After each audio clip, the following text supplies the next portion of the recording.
राधे राधे दोस्तों, आइए बैसाख माह महत्तम अध्याय 23 सुनते हैं। श्रुतदेव जी बोले, अब मैं इस पाप नाशक महात्म का वर्णन करता हूँ। माधव मास में शुक्ल पक्ष की अक्षय तृतीया के दिन जो सूर्योदय में प्रातःकाल स्नान करते हैं वे संपूर्ण पापों से छूटकर विष्णु लोक को जाते हैं। जो देवता पितृश्वर और ऋषियों के निमित्त तर्पण करे, उसके संपूर्ण वेदादि शास्त्र पढ़ लिए, सब यज्ञ कर लिए और 100 श्राद्ध कर लिए। जो मधुसूदन भगवान का पूजन कर अक्षय तृतीया के दिन कथा सुनते हैं वे मुक्ति पाते हैं। जो मधुसूदन भगवान की प्रसन्नता के लिए दान करते हैं वे मधुसूदन भगवान की आज्ञा से अक्षय फल देने वाले होते हैं। यह तिथि देवता, ऋषि तथा पितृश्वर की है। इनमें सनातन धर्म करने पर देवता, पितृश्वर और ऋषियों की तृप्ति होती है। इस तिथि की प्रख्याति कैसे हुई वह भी मैं बताता हूँ। हे राजन, तुम ध्यान पूर्वक सुनो। प्राचीन समय में राजा बलि के संग इंद्र का युद्ध हुआ और देवता तथा दैत्यों का भी आपस में युद्ध हुआ। इंद्र पातालवासी बलि को जीतकर पृथ्वी पर ऋषि उत्तद के आश्रम में गए। वहां जाकर उसकी मंदगामिनी गर्भिणी पत्नी को देखा, जिसकी कमर में स्वर्ण सूर में बुद्ध किकड़ी शोभा दे रही थी। उसके ककड़ों में झंकार ने मंदोन्मत्त अमर और कोकिलाओं के शब्दों को जीत लिया था। अनेक प्रकार के वस्त्र धारण किए वह मधुर भाषणी और मंद मंद हास्य युक्ता शोभा दे रही थी। उसकी कमनीय काया से उसकी अपूर्व शोभा हो रही थी। विकसित कमल के समान उसका मुख और नील के कमल के समान नेत्र थे। केतकी के उदर के समान पीत और मनोहर गालों वाली परिश्रम से श्वास भरती हुई दिनाक्षी पर्णकुटी की और मुख किए थी। उसे पर्यक पर शयन करती हुई देख इंद्र को मोह उत्पन्न हुआ और वह बलपूर्वक उस गर्भिणी स्त्री से भोग करने लगा, अर्थात दुष्कर्म करने लगा। परंतु गर्भस्थ पिंड के कारण वह दुष्कर्म करने में सफल न हो पाया।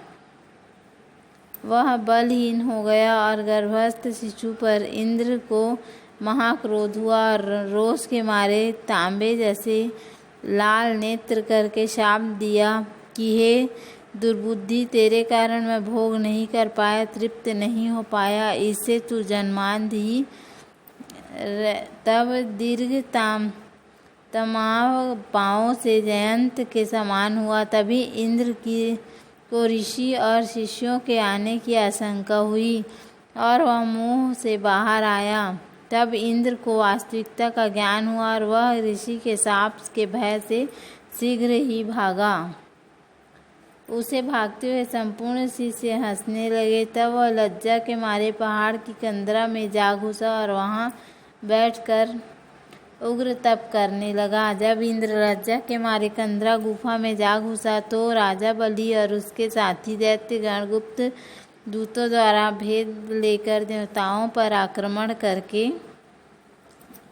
अमरावतीपुरी दिक्पालों की विभूति और संबरादि तथा स्वामी रहित देवताओं के राज्य का बलपूर्वक भोग करने लगे। तो अग्नि आदि सब देवता अपने रक्षक को न देख बृहस्पति के पास जा इंद्र का वृतांत पूछने लगे कि हमारा स्वामी कहाँ है। स्वामी के बिना हमारे राज्य पर दैत्यों ने आक्रमण किया है। हे विभो, बहुत दिन बीत गए, इंद्र क्यों नहीं आते हैं? महाराज, हमें बताओ, जहाँ इंद्र हो वहीं जाकर प्रार्थना करें। इस प्रकार जब देवताओं ने पूछा तब बृहस्पति बोले, रसातल में बलि को जीत कर इंद्र ऋषि उत्तद के आश्रम में गया और वहां जाकर ऋषि उत्तद की स्त्री से बलपूर्वक दुष्कर्म करने का प्रयास किया। इस पर उसके शिष्य की बड़ी निंदा की। इससे लज्जा के मारे वह स्वर्ग में नहीं आया और पर्वत की गुफा में घुस गया। वहीं पर हाथी सहित निवास करता है, सची सहित निवास करता है और अपने किए हुए कर्म पर चिंता कर रहा है। बृहस्पति के ऐसे वाक्यों को सुन अग्नि आदि सब देवता इंद्र को ढूंढने और प्रार्थना करने के लिए मेरु पर्वत की कंदरा में पहुँचे। कंदरा में बैठे हुए इंद्र को देख उसके बल वीर का प्रकाश करने वाले लोक विख्यात स्त्रोतों से उसे प्रसन्न करने लगे। हे इंद्र, सब देवताओं के स्वामी, तुम को नमस्कार है। तुम्हारे बिना हमको दैत्यों ने बड़ा क्लेश दिया है, जिससे हम स्थान भ्रष्ट होकर दुख के मारे जगह जगह घूम रहे हैं। अतः तुम चलकर शत्रुओं का दमन करो। ऐसी स्तुति सुन इंद्र गुफा से बाहर आया। लज्जा के मारे नेत्र पृथ्वी की ओर कर कमर झुकाकर देखने लगा। दुख के मारे कंठ भर आया, जिससे मुख से कुछ भी न कह सका। यह दशा देख बृहस्पति जी बोले, हे इंद्र, तू शंका क्यों करता है? संपूर्ण जगत कर्माधीन है। मान अपमान, सुख दुख, लाभ हानि, हार जीत सब पूर्व जन्म के अर्जित कमी के अनुरोध से होता है। प्राणी कर्मों के अनुसार चलते हैं। देवयोग से काल पाकर दुख अपने आप उपस्थित होता है। बुद्धिमान मनुष्य दुख पड़ने पर कुछ चिंता नहीं करते हैं और सुख से प्रसन्न नहीं होते हैं। इसलिए तुमको यह दुख प्रारंभ से ही मिला। इस प्रकार इस सब को खोकर मैं यहाँ गुप्त निवास कर रहा हूँ। इंद्र की यह बात सुन बृहस्पति सहित सब आपस में उसको फिर बल देने का विचार करने लगे। तब बृहस्पति जी कहने लगे कि हे मधुसूदन, भगवान के प्रिय वैशाख मास में सभी तिथियां बड़ी पुण्य रूप है। इसमें शुक्ल पक्ष की तृतीया अक्षय तृतीया है। जो इस तिथि में श्रद्धा पूर्वक स्नान दान आदि करता है, निसंदेह उसके सहस्त्रों पाप नष्ट हो जाते हैं तथा बल वीर्य और ऐश्वर्य अत्यंत बढ़ते हैं। अतः अक्षय तृतीया के दिन बलि के बैरी इंद्र द्वारा स्नान दान आदि सत्कर्म कराने चाहिए, जिससे उसका हित साधन हो। जिसके प्रताप से इंद्र ने विद्या और मंत्र शास्त्र में पूर्ववत शक्ति हो जाएगी। बल वीर्य और यश भी पूर्ववत बढ़ जाएगा। देवताओं समेत बृहस्पति ने ऐसा विचार कर इंद्र से वैशाख के धर्म कराए। अक्षय तृतीया के दिन भुक्ति और मुक्ति देने वाले धर्मों के पूर्ववत बल और वीर्य आदि बढ़ गए। तब परस्पर स्त्री गमन का दोष भी तत्काल नष्ट हो गया। इस कर्म से इंद्र अपने पाप कर्मों से इस प्रकार छूट गया, जैसे चंद्रमा राहु से छूटता है, और देवताओं के मध्य पूर्ववत शोभा को प्राप्त हुआ।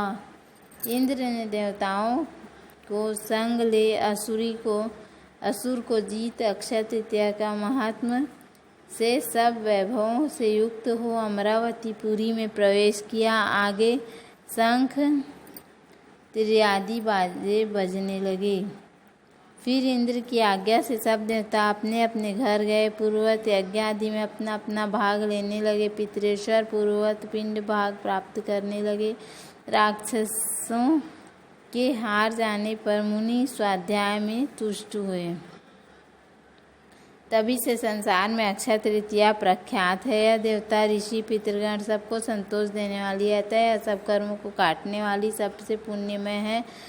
यह अक्षय तृतीया मनुष्यों को भक्ति और मुक्ति देने वाली है। इति श्री वैशाख मास महात्म त्रयोविंश अध्याय संपूर्ण। बोलो श्री हरि विष्णु भगवान की, बोलो लक्ष्मी माता की जय। धन्यवाद। राधे राधे।